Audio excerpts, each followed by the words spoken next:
É Governo Presente. Sabe aquela pendência que você sempre adia? Com o Governo Presente ficou mais fácil de resolver. Com 37 edições realizadas entre a capital e o interior, o programa já alcançou a marca de 250 mil atendimentos. É cidadania, saúde, crédito para o seu negócio e muito mais. Tudo em um só lugar e mais perto de você. Governo do Amazonas.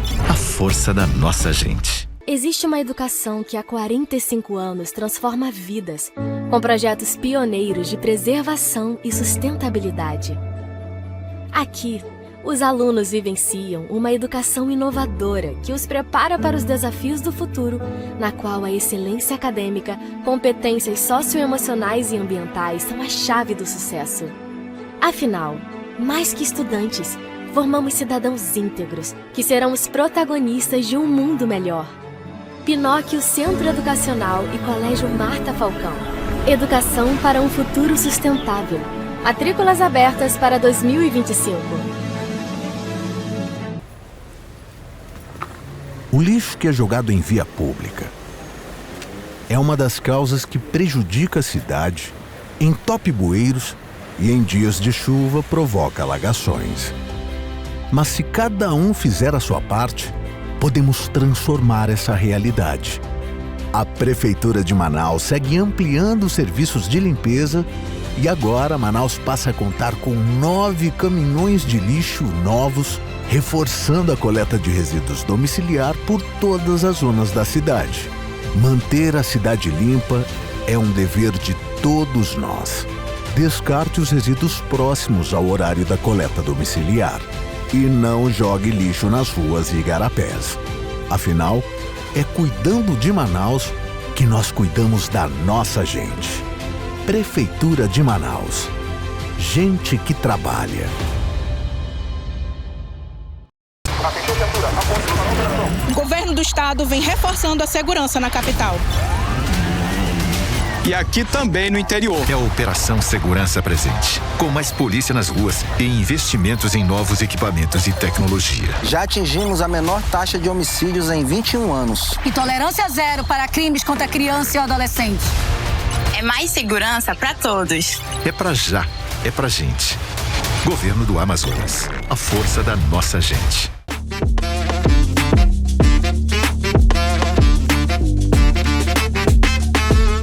Volto com o programa em comum pela nova emissora da Rede Caldeirada de Comunicação e o assunto agora vai ser um bar chamado Patrícia.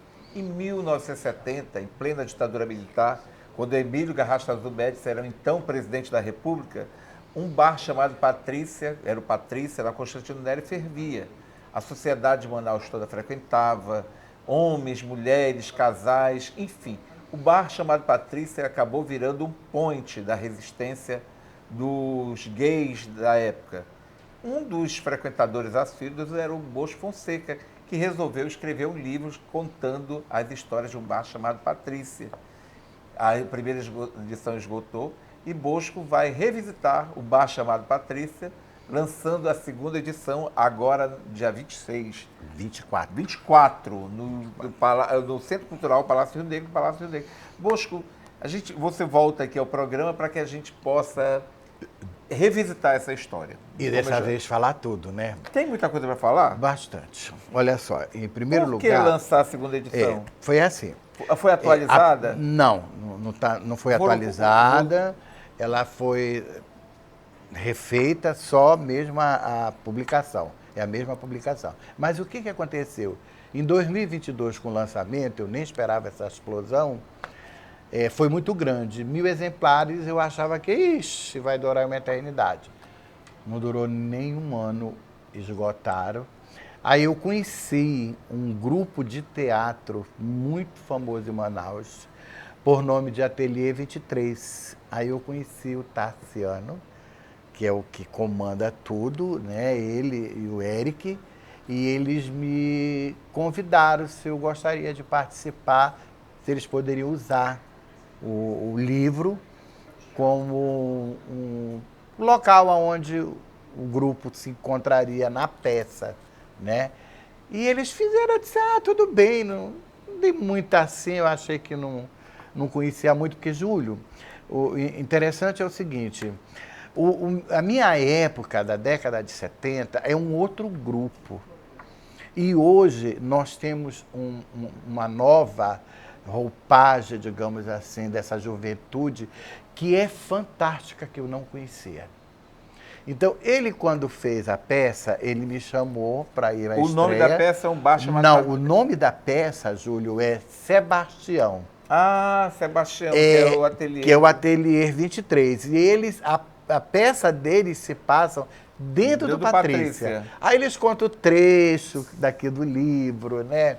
E foi uma explosão, porque essa juventude não conhecia essa história. E o que tinha sobrado de livro com a peça, porque eles foram a Curitiba, eles foram a São Paulo, eles foram a Brasília, eles foram em vários lugares. E um dos momentos mais impactantes dessa história para mim foi quando eles me convidaram para mim ir ao Teatro Amazonas assistir a peça. A estreia da peça? Não, era a encenação da peça. Então, eu peguei o primeiro ato, que era às 18 horas, porque muito tarde para mim não é legal, e lotado, e já tinha gente das 20 para as 21 horas, eram duas coisas. E quando ele apresentou a peça, tudinho, Júlio, é indescritível o que aconteceu.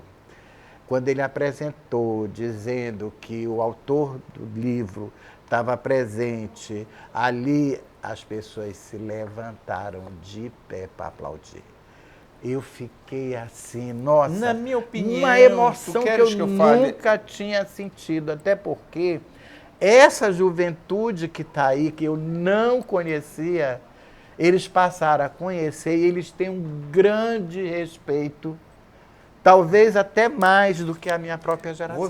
Você quer que eu fale a minha opinião a respeito disso? É porque, na realidade, você acabou virando um símbolo de resistência num país preconceituoso. Com certeza. Num momento muito de preconceito, em plena ditadura militar, aquela perseguição às artistas, e você sendo praticamente um dos pioneiros a enfrentar tudo isso de cabeça erguida, assumindo a sua opção sexual, não é?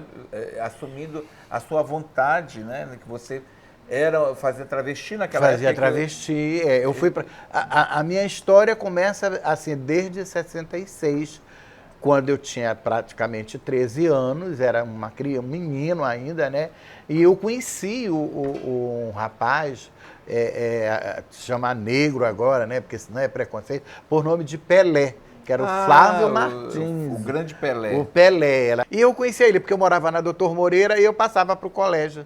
Eu estudava no Saldanha Marinho, então eu passava na esquina e ele estava todo dia ali me esperando. E acabamos fazendo uma amizade. Então aí eu fui para a Praça de Matriz, mas a família sempre teve um grande preconceito. Essa que é a grande verdade. Essa história de hoje dizer, a minha família me aceita, aceita com limitações. Eu também acredito nisso. Todo mundo diz assim que o mundo mudou, mas... Não. Eu às vezes fico assim, eu não gosto de me enganar. Hoje eu sou muito bem resolvido com a minha família me apoia em tudo que eu faço, por isso eu resolvi lançar esse livro, mostrar, porque o livro, ele não é pejorativo. qualquer E a família... gente vê que não tem nenhum palavrão, não tem Não, nada indecente, nada são disso. histórias. Agora, detalhe, né, Júlio? Vamos e convenhamos. O próximo de 2026, não. Já vem. 2026 vem uma história... Você vai fazer um outro livro. É a biografia. Ah, sim, você vai revelar. Revelar detalhes. Mas com nomes ou sem nomes? Não, eu vou fazer os nomes fictícios, até porque a gente tem juiz, desembargador, vereador, deputado e assim por diante. Isso é bem interessante e a gente descobriu. Qual foi a maior ousadia de escrever sobre o bar chamado Patrícia? O que você achou de mais ousado em decidir escrever sobre o bar chamado Patrícia? Olha, quando a Nívia Rodrigues e o Carlisson Cenas foram que eles me apoiaram a 4 mãos para fazer a correção, fazer a diagramação, né? Porque eu escrevo, mas eu não faço a conotação. E eles são craque nisso aí, né? Sim, fazer uma boneca, assim, e eu pedi para eles, né? Não quero que mude nada. Quando acabou a pandemia, estava no final da pandemia, do 2002, eu vim fazendo esse livro desde 2007, 2008. Aí nunca dava, sempre ia ficando. A gente fica com uma preguiça. Eu tenho 4 livros que não foram terminados até agora. Mas deveria terminar, porque é tão bom, porque é uma história. Não, porque a gente fica cansado. Um dia nós vamos sair daqui e aí alguém quer saber, e aí, como é que foi, como é que era? Você é um homem público, você é uma pessoa pública, conhecida, você é uma querida.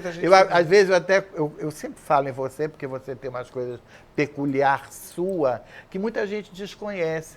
Porque eu vou até lembrar dela agora também, Henriette Oliveira, Sim. Que ela tinha uma frase que ela dizia assim: o amigo certo das horas incertas.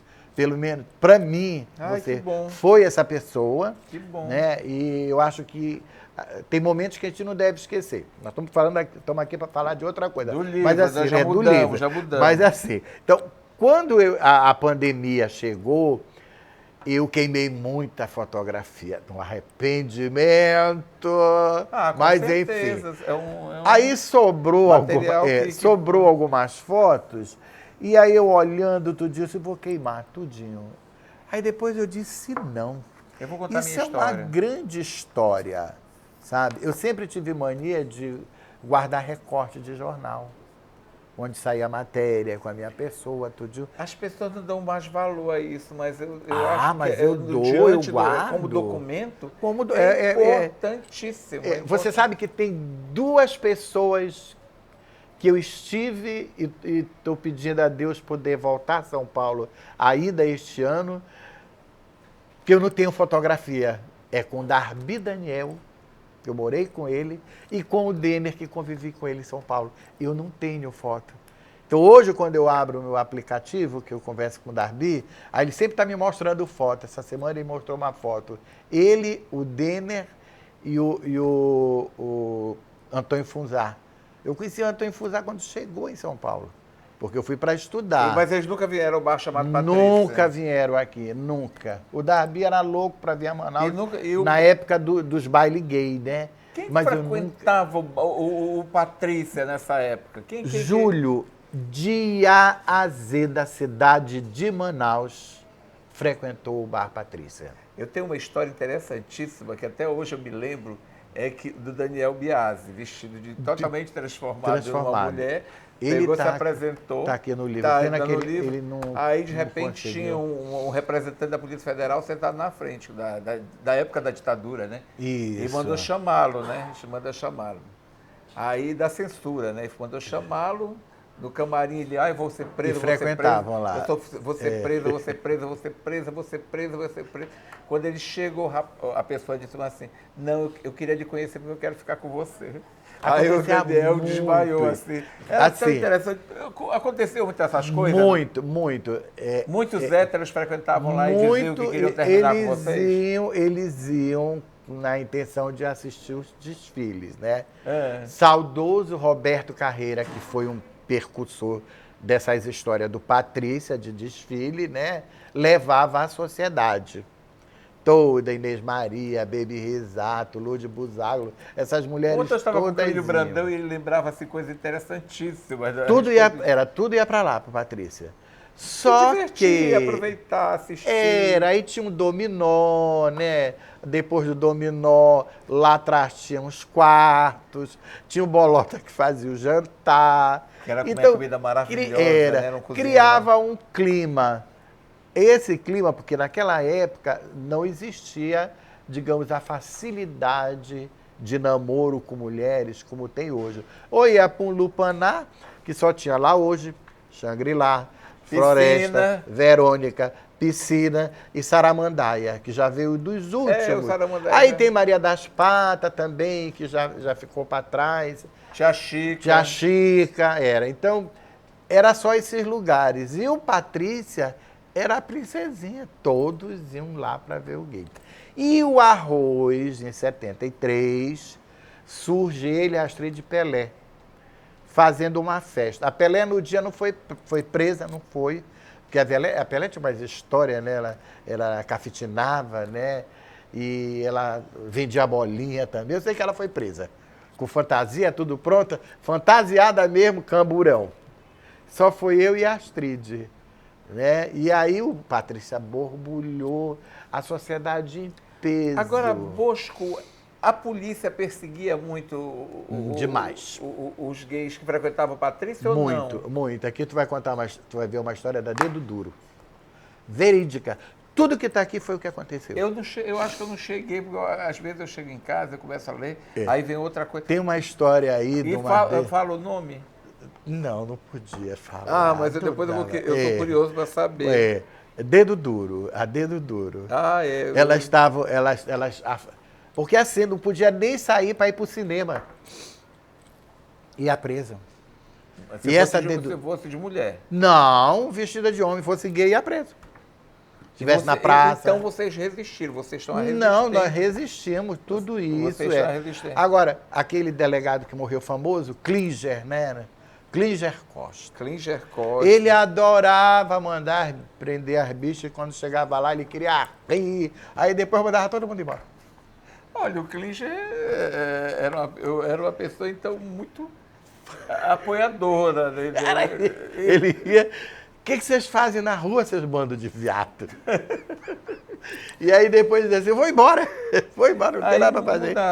Então, essa Dedo Duro, as bichas iam para o cinema, tinha uma atenção da madrugada, que começava... No Guarani? Não, no Cine Avenida. Era no Avenida? Era no Avenida, era da Dona Yaya. Dona Yaya deixava vocês entrar? Não, as bichas iam tudo de homenzinho na fila, né? E essa outra vai presa na Praça da Saudade. Ela disse, sozinha eu não vou.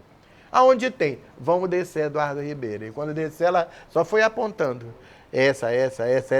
Encheu o camburão de zinco.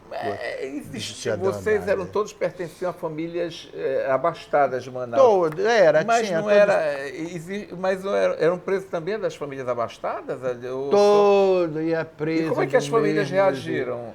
Não, digamos, com relação à minha família, eu não morava com a família, Sim. né? E eu não, até porque as minhas tias, nossa, tinha um terror, nem falavam que eu era sobrinho. Nem a tia Estela, nem a tia Flor. O meu pai era prefeito de Canutama, queria me dar uma pizza. Então tem muita história. O bar chamado Patrícia será relançado dia né, 20, no dia 24, às 18h30, lá no Palácio Rio Negro. Vocês todos estão convidados, vão lá, tá? Nós vamos ter um coquetel, vamos estar com o coquetel do Lenhador, da Tati Betel, que é maravilhosa. Amo a Tati Betel. Eu amo a Tati. Nós vamos ter lá também a panificadora Serpan e, claro, os produtos da Magistral. Afinal de contas, 80 anos, 80 né? anos da Magistral. Da Magistral, Eu amo produtos da Magistral. O Guaraná Magistral é muito bom. E é isso, Júlio. E faz parte do bar chamado Patrícia Magistral. Muita gente bebeu Magistral do bar chamado Magistral, E se a gente for puxar um pouquinho, algum deles deve ter ido lá pelo Patrícia, né? Porque era muita gente. Né? Agora imaginou, olha como as coisas mudam, né? Com o tempo. Imaginou lançar o bar chamado Patrícia na sede do governo? Por não Na antiga sede do governo. Antigamente não podia, né? Eu lembro para nós tirarmos essa licença para essa primeira festa, que foi um domingo de carnaval, tanto que a tradição ficou sendo domingo de carnaval. Nós tivemos que tirar na Comando Militar da Amazônia, na Polinter, Juizado de Menor. Nossa, era tanta burocracia para poder nós estarmos brilhando. E aí uma coisa foi legal, sabe, Júlio? A gente sempre teve o apoio dos jornais da cidade, dos colunistas sociais também. Vocês também fizeram muito. Eu passei durante 50 anos... Nessa época eu era menino, eu não frequentava, mas os colunistas... Mas os colunistas, o Gil, a Gil sempre... Terezinha Corrêa Barreto, Baby, a Baby vivia no Júlio, Neuza Dantas, Ana Rita Antonini, também. Foram pessoas que... Falou Ana Rita Antonini, agora eu lembrei. A mãe do Flávio, do Pelé, trabalhava na casa do Aristófanes Antonini. Era cozinheira lá. Ele era uma pessoa muito bem criada, assim, porque ele pegou uma educação de uma família tradicional. Sim. Mas enveredou pelo caminho errado aí, paciência. Bosco, dia 24 nós estaremos lá para conferir o bar. Júlio, vai ser um prazer. Você está bem, ótimo, graças a Deus. É o Wilner que faz esse sucesso. Mário Quadros, Wilner e outros com certeza.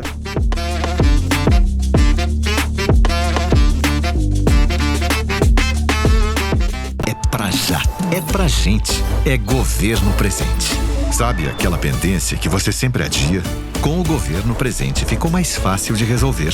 Com 37 edições realizadas entre a capital e o interior, o programa já alcançou a marca de 250 mil atendimentos. É cidadania, saúde, crédito para o seu negócio e muito mais. Tudo em um só lugar e mais perto de você. Governo do Amazonas. A força da nossa gente. Existe uma educação que há 45 anos transforma vidas, com projetos pioneiros de preservação e sustentabilidade. Aqui, os alunos vivenciam uma educação inovadora que os prepara para os desafios do futuro, na qual a excelência acadêmica, competências socioemocionais e ambientais são a chave do sucesso. Afinal, mais que estudantes, formamos cidadãos íntegros que serão os protagonistas de um mundo melhor. Pinóquio Centro Educacional e Colégio Marta Falcão. Educação para um futuro sustentável. Matrículas abertas para 2025. O lixo que é jogado em via pública é uma das causas que prejudica a cidade, entope bueiros e em dias de chuva provoca alagações. Mas se cada um fizer a sua parte, podemos transformar essa realidade. A Prefeitura de Manaus segue ampliando os serviços de limpeza e agora Manaus passa a contar com 9 caminhões de lixo novos, reforçando a coleta de resíduos domiciliar por todas as zonas da cidade. Manter a cidade limpa é um dever de todos nós. Descarte os resíduos próximos ao horário da coleta domiciliar. E não jogue lixo nas ruas e igarapés. Afinal, é cuidando de Manaus que nós cuidamos da nossa gente. Prefeitura de Manaus. Gente que trabalha.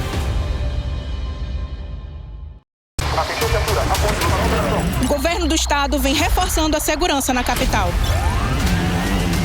E aqui também no interior. É a Operação Segurança Presente, com mais polícia nas ruas e investimentos em novos equipamentos e tecnologia. Já atingimos a menor taxa de homicídios em 21 anos. E tolerância zero para crimes contra criança e adolescente. É mais segurança para todos. É pra já, é pra gente. Governo do Amazonas. A força da nossa gente.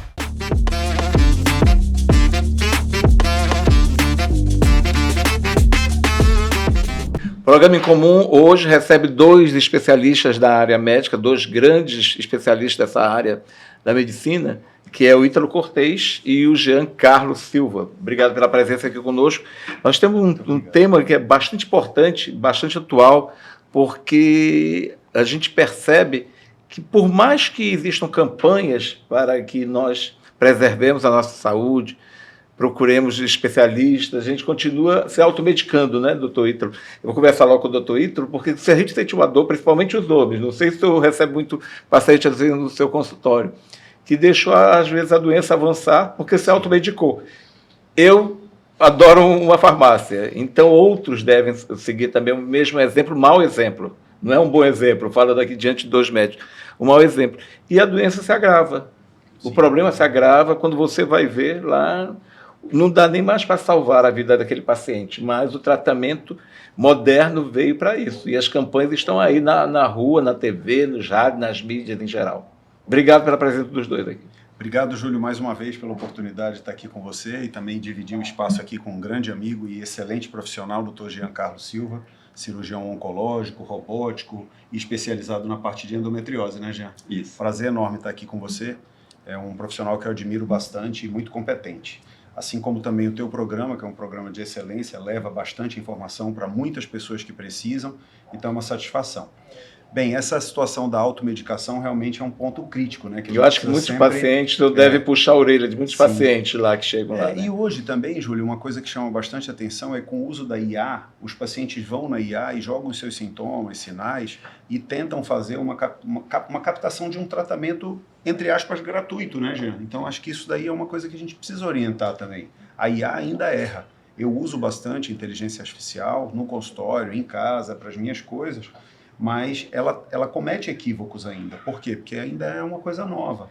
Precisa amadurecer mais. E o corpo é diferente do outro, né? Totalmente. Totalmente diferente. Então, eu acho que a visão médica, a consulta médica, o exame físico, o exame clínico, ele é fundamental para que a gente consiga orientar bem o nosso paciente. Agora, com o passar do tempo, a gente vê todas as campanhas envolvendo a saúde do homem. Nós não temos ainda no Amazonas o Hospital do Homem, nós temos o Hospital da Mulher, mas não temos o Hospital do Homem, né? Que eu sempre reivindico isso muito em vários comentários. Por que a gente não tem a saúde do homem? Porque o homem, às vezes, é muito irresponsável com a sua própria saúde, né? Se nós tivéssemos esse caminho... Eu, por exemplo, fui fazer o exame de próstata muito avançado. E outros devem nem ter feito até hoje, né? Sim. Eu acho que isso até tem mudado um pouco. Eu acho que o papel da Sociedade Brasileira de Urologia, mostrando nas campanhas de saúde pública a política do adolescente, que é uma coisa que não tinha na nossa época, né? Política do adolescente, que tem agora, vai ter no mês de setembro, mais uma vez. Na minha época, muito menos, que eu sou mais velho. Eu, por exemplo, sou médico, os meus pais são médicos. Minha mãe era médico, e eu não fui levado a um urologista quando eu tinha 12, 13 anos de idade.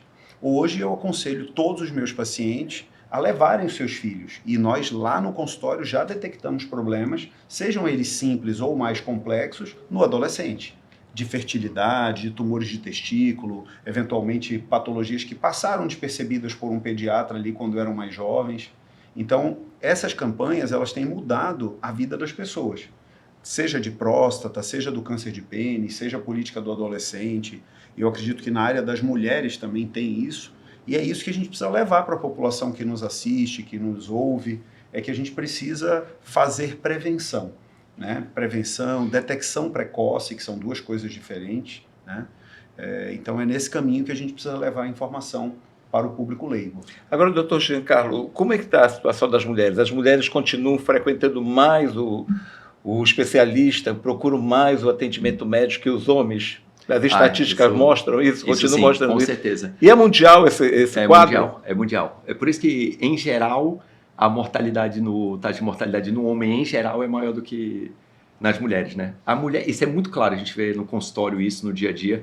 Se a mulher sentir alguma coisa hoje, amanhã ela está querendo ver uma consulta e chegar para um diagnóstico, ou pelo menos elucidar ali o que está acontecendo, né? O homem vai levando enquanto puder, né? Enquanto não for uma coisa grave, a gente vê mais isso, séria. Isso nós vemos no dia a dia, assim, é muito corriqueiro.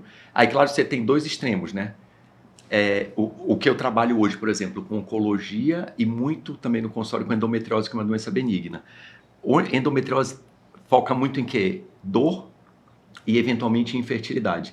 Então, são coisas que chamam muito. A mulher está tentando engravidar, não consegue, chegou um diagnóstico, ela vai ter que ir para consulta. Dor, vai. E qualquer suspeita oncológica, né, com câncer, logicamente, chegou nessa suspeita, ela vai buscar. Então, acaba que as pacientes, de uma forma ou de outra, procuram de uma forma mais precoce o atendimento, né? A partir de que idade as mães devem levar suas filhas para o atendimento no ginecologista? Já tem uma idade estabelecida? Diminuiu essa idade? Antigamente era mais com maior idade? Como é que evoluiu isso com o tempo? Hoje nós temos essa questão cultural, né? Exatamente. Então, assim, teoricamente... Nós que somos da região norte, por exemplo. Pois é culturalmente, assim, o ideal, mesma coisa que o Ítalo comentou sobre a adolescência, por exemplo, é a mesma coisa. Se, teoricamente, sua filha menstruou, está apta para ir a uma consulta ginecológica para orientações de tudo, né? Então, você tem que estar preparado, inclusive, para esse tudo, né? Agora, o que é o sexual e rotina? Tudo. O senhor falou agora de um detalhe bem interessante, a partir da menstruação, né? Existem meninas que têm menstruado muito cedo, né? A partir dos 9 anos, não sei se eu estou cometendo besteira. Existe algo a ver com a alimentação, com muito hormônio, consumo de muito hormônio nos alimentos atuais dos adolescentes? Tem muita coisa envolvida aí, né? E tem todo um protocolo de pesquisa para ver por que isso aconteceu. Então, assim, não vai ser o primeiro, pode ser que seja um fator para isso, mas o principal é procurar algum motivo. Geralmente nós indicamos ir com a endócrino-pediatra, que são as crianças, porque ainda está na faixa de criança, para procurar com um endocrinologista que vai principalmente ver todas as possibilidades de alguma doença hormonal que está levando a isso, para ser tão precoce. Uma vez que excluiu tudo e não tem nada de mais grave, vai caminhar para alguma coisa relacionada com isso, mas em geral vai ter algo relacionado ao crescimento. São meninas que crescem rápido e param, né? Isso acontece muito, como com o menino também, Ítalo falar melhor, mas isso acontece muito com as meninas, essa questão da menstruação. Então é importante ir cedo, verificar se tem algo anormal ou se está dentro do esperado para aquilo, até porque isso vai impactar em algumas doenças também. Hoje, no futuro, né? No futuro. Em oncologia, por exemplo, nós temos super bem definido isso. Mulheres que menstruam muito cedo, tem a primeira menstruação muito cedo e tem a última menstruação muito tarde, que tem um espaço muito grande, que tem poucos filhos, ou seja, gesta poucas vezes, né? Menstruam mais vezes durante a vida, elas estão mais predispostas a alguns tumores. Mama, ovário, endométrio, que é a parte interna do útero. Agora, existem tantos mitos, né, que a gente convive diariamente, né? Dizem que mulheres que têm mais relações sexuais, elas estão evitando qualquer tipo de doença, porque o útero está sempre em movimento. Às vezes pode ser um mito, uma besteira que falam, né? Mas a gente sempre ouve isso, não sei se você já ouviu isso também, né? Mulheres têm uma vida sexual mais ativa, né? É mito, não tem nada a ver. Você precisa entender a origem de cada um. É porque quando nós falamos útero, a mulher quando fala tumor no colo do útero, ela entende que é o útero como um todo, não é. O útero, se a gente fosse assim, separar de forma bem grosseira, nós separaríamos no colo, no útero como um todo, que é o corpo do útero, a parte que está para dentro do abdômen. O colo está ali para a vagina, por isso que no exame ginecológico você passa aquele espéculo, aquele aparelho, né? Consegue identificar e avaliar o colo. E os ovários. Se fosse pegar bem grosseiro, eu dividiria nessas 3 partes aí. Então hoje, se você tem câncer de colo de útero, está relacionado ao HPV, que é relacionado a um vírus, que é o HPV, que é uma doença de transmissão sexualmente ativa, né? Transmissão sexual. Então, ali já é uma forma. Então, mulheres que têm muitos filhos, por exemplo, teoricamente, têm mais exposição sexual, se for pensar de forma geral assim, ela tem muito mais chance, talvez, de ter tido mais contato com vírus em algum momento. Então, mulheres que tiveram muitos filhos, por exemplo, têm mais predisposição numa situação dessas a ter câncer de colo, por exemplo, pelo HPV. E mulheres que, como eu comentei antes, que nunca tiveram filhos, por exemplo, talvez não tenham nem tanto para o colo, mas tem uma taxa aumentada para o ovário, para o útero, como toda essa parte interna. Agora, doutor Ítalo, existe um tipo de câncer que não é tão divulgado no Amazonas, não é tão amplo assim, junto à mídia, mas que tem ocorrido muito, que é o câncer de pênis, né? Muitas pessoas não sabem que existe esse tipo de câncer, né? Acha que, eu não vou ter isso aí, mas as doenças sexualmente transmissíveis, no que não são mais sexualmente transmissíveis, mudaram os nomes, né? Podem registrar esses altos índices também, né? Sim. Voltando, eu vou já te responder essa por pergunta, favor. mas eu queria fazer um comentário na pergunta anterior Perfeito. que você fez ao Jean sobre a questão da relação sexual, da ejaculação, em diminuir a incidência, no caso aí do câncer de útero, que ele já falou que não tem muita relação, explicou tecnicamente tudo, e na próstata. Na próstata existem alguns estudos que mostram que o homem ter mais ejaculações de uma maneira preventiva, isso eu ia te perguntar também. Ele diminui a chance de desenvolver o câncer de próstata. São estudos isolados, são poucos, né? Os grandes são só 2, mas que isso leva a gente a fazer um pensamento. A próstata produz um líquido, que é o líquido prostático que compõe o sêmen. Então, se você deixa ele em estase e não bota esse líquido para fora, teoricamente ele pode infeccionar, inflamar mais. Era isso que eu ia perguntar também. A gente orienta os nossos pacientes a ter relações sexuais, a masturbar, aqueles que a religião permite ou que não têm o caráter religioso, fazer de 2 a 3 vezes por semana de uma maneira segura. A gente aborda um tema bastante polêmico, né? bem polêmico, que é a masturbação, né? Sim. Que muitos homens dizem assim, um popularzão, vão limpar o carburador do carro, né? Como se fosse o radiador, não sei, qualquer equipamento assim. Né? Então isso é benéfico para o homem. Sim, esses estudos mostraram que sim, que se o homem tem 2 a 3 relações sexuais semanais de maneira segura, diminui a incidência do câncer de próstata. Né? E faz sentido, né? Faz um pouco de sentido por esse motivo que eu acabei de explicar. Agora, falando da sua pergunta recente agora sobre o câncer de pênis, o Amazonas, ele só não é campeão do câncer de pênis porque a gente não registrou. Isso é impressionante. Ele só perde do Maranhão. Impressionante, né? Mas nós temos um né? volume muito grande, infelizmente, um volume muito grande de câncer de pênis no interior. E alguns na capital também. Tá? Eu tenho paciente de consultório, com classe social mais elevada, orientado, que a gente teve que fazer penectomia completa, assim, emasculação mesmo, tirar tudo. Né? O paciente está vivo hoje, derivação urinária, urina bem e tal, mas já teve que fazer. Então, e veja, não é por falta de acesso, não é por falta de condição de se tratar. Nem de campanha. Às vezes. De campanhas. Às vezes é por falta de... por vergonha de ir ao médico, né? de mostrar desde o início o aparecimento daquelas verrugas. E vale ressaltar para você que está nos assistindo que o câncer de pênis tem relação com 2 coisas principais. Fimose, que é aquela obstrução da pele do prepúcio, fechando o pênis completamente, então não expõe a glande e não consegue fazer a limpeza interna. E a outra coisa é o HPV, que a gente estava falando aqui do câncer de colo de útero. Então veja que as relações sexuais onde há a transmissão do HPV, que é o papiloma vírus humano, ele pode levar a 2 problemas sérios de saúde. Câncer de útero, de colo de útero, né, Gê? Sim. E o de pênis. E como é que faz para evitar isso aí? Opera na fimose, tira aquela pele completa, faz uma limpeza em qualquer adequada, idade pode ser feita essa operação. E a vacinação, sim, em qualquer idade. O ideal é que se faça o mais cedo possível na criança. Mas eu já operei pacientes de fimose com 80 anos, 85 anos. Aí você pergunta, mas por quê? Pelo seguinte, esses pacientes geralmente são diabéticos, eles ficam tendo infecções repetidas no pênis e fazem a automedicação com pomadas com corticoide. E essas pomadas com corticoide, ela faz um estreitamento do prepúcio. E aí o paciente não consegue expor a glande e ele entra em retenção de urina, ele não consegue fazer xixi. E é pior, né? Vai agravando muito mais o problema. Doutor Jean, a vacina é a única realmente maneira de prevenir o HPV? Eu vou fazer esse breve intervalo comercial, eu quero que o senhor responda no próximo bloco, porque essa vacina ainda provoca muita polêmica também, né? A doutora Mônica Bandeira de Mello conseguiu, depois de muita luta, colocar na rede pública. A vacina está aí. Eu vi só uma vez um menino ali no posto Castelo Branco, a mãe chegar com o menino 12 anos, eu trouxe meu filho para vacinar prevenção do HPV. Eu tomei um susto, assim, eu olhei assim, porque parecia que o menino era um ET. Era um ET, né? Depois eu quero que o senhor volte, a gente volte no próximo bloco já respondendo essa pergunta. Daqui a pouco eu volto com o Incomum.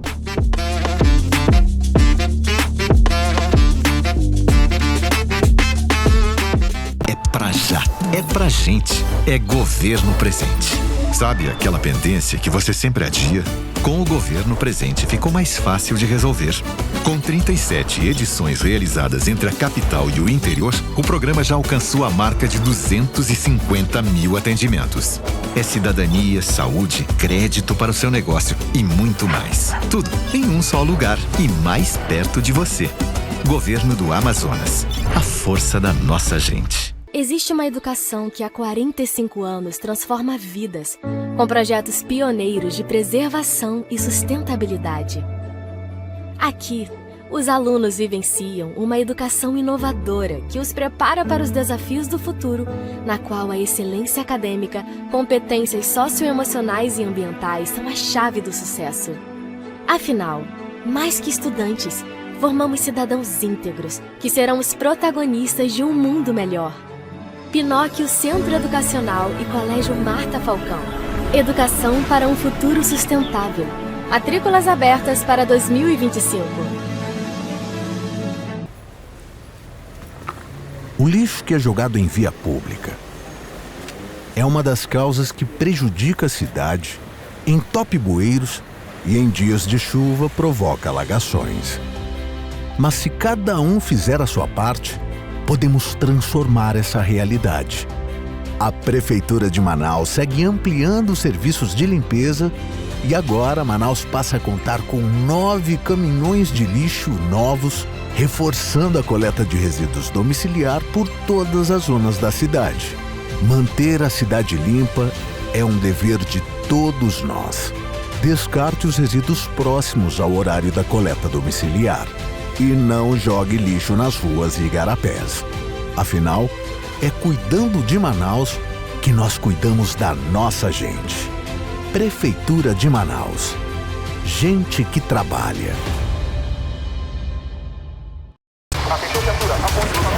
O governo do estado vem reforçando a segurança na capital. E aqui também no interior. É a Operação Segurança Presente. Com mais polícia nas ruas e investimentos em novos equipamentos e tecnologia. Já atingimos a menor taxa de homicídios em 21 anos. E tolerância zero para crimes contra criança e adolescente. É mais segurança para todos. É pra já, é pra gente. Governo do Amazonas. A força da nossa gente.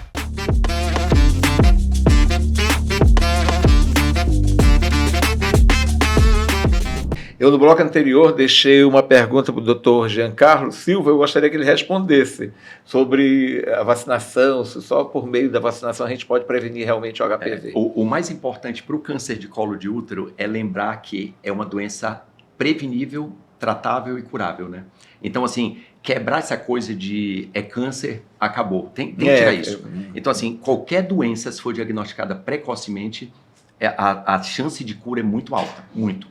E nós temos uma doença que tem um fator de risco direto. Como nós temos, por exemplo, câncer de pulmão com tabagismo. Todo mundo sabe. Todo mundo que fuma vai ter câncer de pulmão? Não. Mas todo mundo que tem câncer, a grande maioria dos pacientes com câncer de pulmão tem um histórico de tabagismo associado, certo? Um cigarro. Colo de útero é a mesma coisa. Todo mundo que tem HPV vai ter câncer de colo? Não. Você tem que ter uma predisposição a desenvolver. Mas mais de 99% das pacientes com câncer de colo tem um histórico de infecção associada com HPV. Então você tem um fator que praticamente define quase totalmente a causa do câncer do colo. Então se você pode prevenir, e aí vem, o principal seria o quê? Relação sexual com o método de barreira, que é o preservativo, a camisinha. Você fez isso, já é um passo gigante, né? Segundo, uma vez que você possa ter se contaminado, você tem que fazer o passo anterior à contaminação, que é o quê? A vacinação da menina e do menino, hoje pelo SUS, 9 aos 14 anos, sim, fazer a vacinação. No SUS nós temos hoje a vacina quadrivalente ou tetravalente, que são 4 tipos, e a partir desse você consegue fazer uma prevenção, ou seja, teoricamente antes do primeiro contato sexual da menina ou do menino, né? Para que justamente possa evitar. Então você tem uma arma maravilhosa, assim, né? Que você pode prevenir, como já tem em muitos países do planeta hoje. Você já tem taxas baixíssimas hoje de câncer de colo, porque nós já ultrapassamos os 10 anos da vacinação completa e são serviços que conseguiram fazer isso. E o Brasil, por incrível que a gente tende a falar muito mal da gente aqui o tempo todo, verdade, né? Mas parece que é o melhor sistema de vacinação do planeta. O Amazonas conseguiu essa conquista, né? De organização, né? Verdade. Você vê qualquer cidade, qualquer posto de saúde, você vai ter acesso. Isso não é comum em todos os países, não. Agora vocês... Vale ressaltar um pouquinho, Júlio? Pode ir, doutor. Imagina. Vale ressaltar, Jean, e para todos que nos assistem, que a vacina do SUS é a tetravalente, né? Mas a gente tem a nonavalente no sistema privado, que previne para 9 tipos de vírus, e que ela pode também sair um pouco dessa faixa etária de 9 a 14 anos. Então, a gente pode vacinar pessoas mais velhas. Eu, com 63 anos, posso me vacinar, por exemplo? Pode. Tem que ver o benefício da que a vacina vai trazer para você. Então, a gente individualiza cada caso no paciente, no consultório, e aí orienta ele a fazer ele ou ela a fazer a vacinação. Né? Não é sair vacinando todo mundo, porque também não é esse o objetivo. Da vacinação. Isso. Mas a gente sabe que nonavalente, 9 tipos de vírus, e pode ser utilizado em pessoas acima de 14 anos. Isso é importante. A gente estava falando em câncer e muita gente se apavora, né? Eu cheguei lá no Fleury quando eu fiz a da tireoide, né? Eu perguntei, doutor, eu vou morrer? Ele disse, vai, mas não disso. Então, é o que o doutor Giancarlo falou, né? Isso não é o fim da vida, é o fim da linha, né? Quando você é detectado com câncer, né, quer dizer que você vai falecer, vai morrer no dia seguinte, né? A pessoa fica desesperada e vocês têm muitas formas de tratamento. Tratamento, né? E hoje, desculpa interromper também, só para fazer um adendo para isso, a questão do HPV, hoje, pela Organização Mundial de Saúde, nós não temos trabalhos que suportam, que dão força para a gente para falar assim, após 45 anos vai mudar alguma coisa na história do câncer, do colo. Então, após 45, é individual. O médico vai sentar com a paciente e ver se é necessário prescrever a vacina.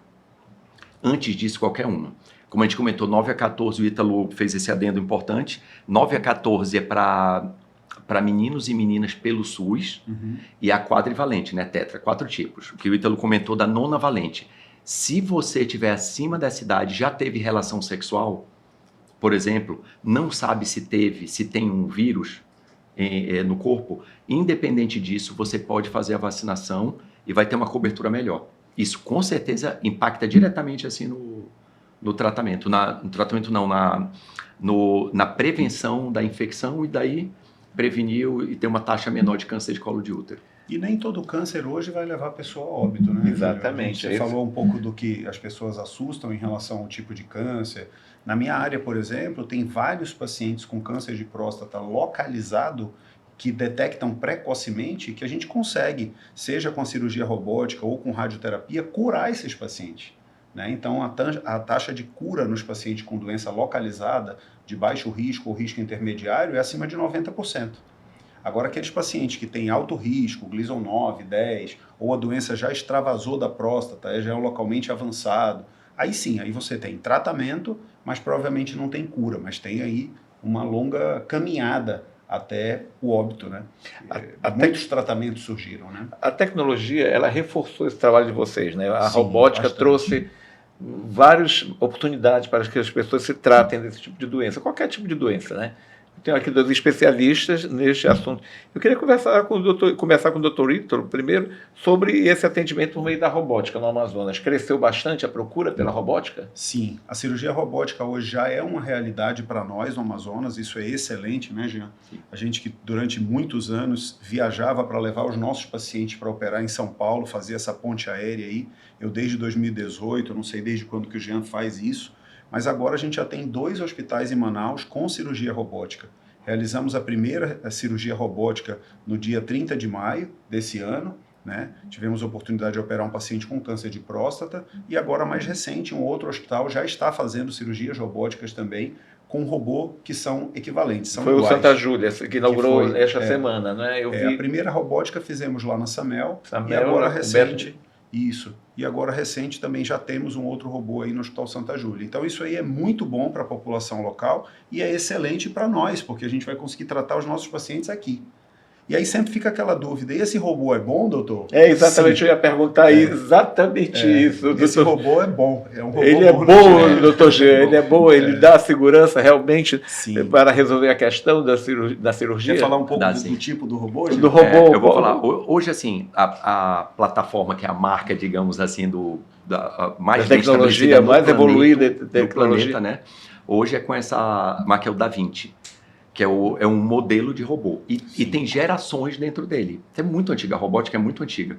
E vem progredindo ano a ano, né? Ano a ano. Eu acho que é mês a mês, né? Eu acho que você... eu digo, a liberação é como, grosseiramente, é igual a história do telefone, né? É, exatamente. O cara tem o iPhone e tal, tem o Samsung e tal, e vai sendo lançado sempre alguma coisa mais moderna com algo a mais. Sim. Então, lógico, à medida que nós começamos a usar mais você vai vendo coisas que têm a ser melhoradas, eles acompanham isso. Que a robótica tem um negócio que a gente não tem, por exemplo, na vídeo.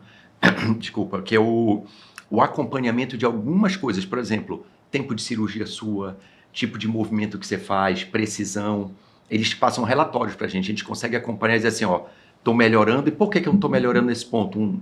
Um cirurgião que tem muitas cirurgias e chegou no limite. Ele vai dizer, talvez seja uma limitação ali dessa geração do robô. Aí eles conseguem melhorar aquilo para os próximos, né? Sim. E isso é um passo que vem melhorando cada vez mais. Hoje é super confortável. O que nós temos aqui hoje é super confortável e tranquilo para que nós façamos qualquer cirurgia que são bem indicadas para ser realizada por robótica. Sim. A curiosidade é muito grande, não é? Como é que é posicionado o robô na hora da cirurgia? Ele é manuseado de que forma é feito isso? Vou matar um pouco da curiosidade do nosso telespectador, porque... Eu vou te colocar das que eu faço, né? O Ítalo comenta sobre a dele também. O Dr. Ítalo depois. Não é tão diferente porque nós trabalhamos na mesma área, que é a pelve, que é a parte inferior do abdômen. Isso. Então nós trabalhamos olhando de cima para baixo, olhando para a pelve, que é uma forma de trabalho. Depende da geração do robô, tu tem uma forma de posicionamento diferente, mas em geral ele é posicionado entre as pernas da paciente, mas um pouco mais afastado, porque ele tem braços longos, que permitem chegar no paciente sem machucar, sem ficar em cima. Tem outra geração que você posicionar o lado da paciente e você consegue chegar na mesma área.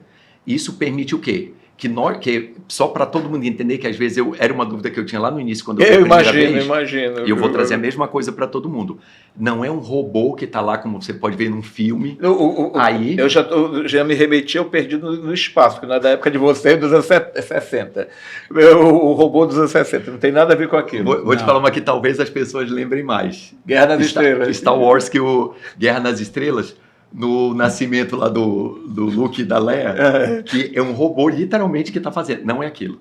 Então, só para deixar claro, é uma plataforma, é um aparelho onde nós estamos no controle dele, então não vai ser feito nada que não seja feito com comando nosso. Do cirurgião, né? Num console, que é uma cadeira, digamos assim, onde nós temos visão do que está acontecendo e controlando os braços do robô. Então, a cirurgia é feita completamente controlada pelo cirurgião. Vantagem que nós temos ali, a visão tridimensional. O que é a visão tridimensional? É a visão que nós temos naturalmente. Eu sempre uso um exemplo bem básico. Cobre um olho e tenta movimentar em direção ao microfone aqui. Com o olho fechado, eu não consigo saber se eu estou perto ou longe, porque isso é uma visão bidimensional, só duas. Isso é uma coisa que nós temos na vídeo. Já no robô, ela é essa visão normal que nós temos até melhor. E a precisão dos aparelhos, né? Porque nós temos as pinças lá dentro do paciente, elas repetem o movimento da minha mão. Então, se eu quiser gerar para cima, para baixo, para os lados... De acordo com o comando, tem né? mais graus de liberdade, Júlio. Por exemplo, se você pegar o teu punho e fizer esse movimento, você tem um grau de limitação. O punho ele não vai mais do que isso aqui. Na manopla que a gente, no uso das pinças do robô, a gente tem mais graus de liberdade de movimentação das pinças. E isso facilita para a gente, principalmente que opera na região do oco pélvico, que é essa região inferior do abdômen, porque ele é muito pequeno. A barriga é grande, você consegue fazer movimentos grandes, longos, com as pinças. Mas no oco pélvico, que é essa parte mais próxima aqui da região genital, inferior do abdômen, é tudo muito estreito. Então, para você acessar o reto do paciente, para você acessar a próstata, para você acessar o fundo vaginal, tudo aquilo ali tem uma certa dificuldade, o colo do útero, o útero tem mais dificuldades. Então, esse robô, ele ajuda nisso. Essa geração desse robô que nós temos aqui, ela é muito boa, é uma geração nova, não é a mais moderna, já tem coisas mais modernas no mundo. No mundo, né? Já. Essa tecnologia alemã? É americana. Americana. É. Mas já existem coisas mais modernas no mundo, sim, que é o que a gente chama de single port, né? É através de uma pinça única que entra na barriga, um trocáter único, ou seja, um furinho só, de 15 milímetros, 1,5 cm, você consegue acessar com 3 pinças e uma câmera lá dentro. Esse nós não temos ainda nem no Brasil. O Einstein vai ter o primeiro agora, daqui a algum tempo, mas ainda não tem. E a geração que nós temos é a mesma que eu continuo operando em São Paulo, né? No Hospital BP Mirante, no BP Paulista, aliás, é uma geração do X, e no BP Mirante é uma geração do XI, que é uma na frente. Mas isso permite a gente, para você que está nos assistindo aí em casa e quer tirar sua dúvida, tenho segurança e posso operar com esse robô de Manaus, seja de um hospital ou de outro, sim, são robôs bons, e aí você vai ter que escolher as equipes que são capacitadas para te operar. Eu acho que esse é o caminho, né, para você que está nessa dúvida. E a gente vai encerrar, antes de eu encerrar, eu quero dizer que antes de você procurar um profissional, você pesquisa ali, né? Tem o CRM, né? Do profissional. RQE, especialidade, né? Também especialidade, o equipamento, enfim. Aí você procura. A sua rede social, Dr. Giancarlo? Hoje eu uso o Instagram, basicamente, do consultório, é @Giancarlo_Silva, e o site que eu uso do consultório e os atendimentos de consultório também. Doutor Ítalo. Onde você tem atendido, Jean? Eu atendo no Crystal Tower, ali ao lado do Manauara, né? Isso. É o meu consultório lá no 15º andar, sala 1506. E é onde a gente concentra hoje eu atendo exclusivamente no consultório, né? A gente só usa a estrutura hospitalar para cirurgias e a gente vê o melhor local. Doutor Ítalo, o seu Instagram?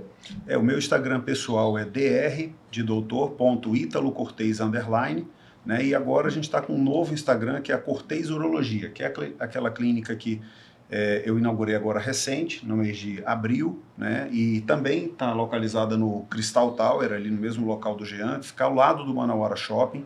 É um local excelente, são 2 salas, a gente consegue atender aí com qualidade, com conforto, com privacidade, segurança aos nossos pacientes.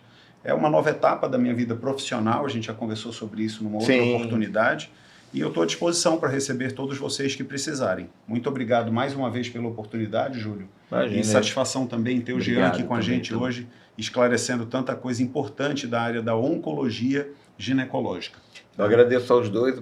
Eu conheci o Dr. Giancarlo agora e fiquei entusiasmado, porque a gente acaba aprendendo muito como jornalista, como cidadão, para que a gente não cometa erros, e principalmente a automedicação. Doutor Ítalo, muito obrigado. Essa história de automedicação, eu tenho que terminar com essa história da automedicação. Eu digo, tanto o pessoal não fazer, eu acabo, às vezes, fazendo isso. O Ítalo Cortez, muito obrigado também pela presença aqui conosco. Oportunidade, tudo de bom, e satisfação levar um pouquinho de informação aí para todos vocês que estavam nos assistindo até agora. Obrigado, doutores. Obrigado. Semana que vem eu volto aqui com Em Comum. Até semana que vem.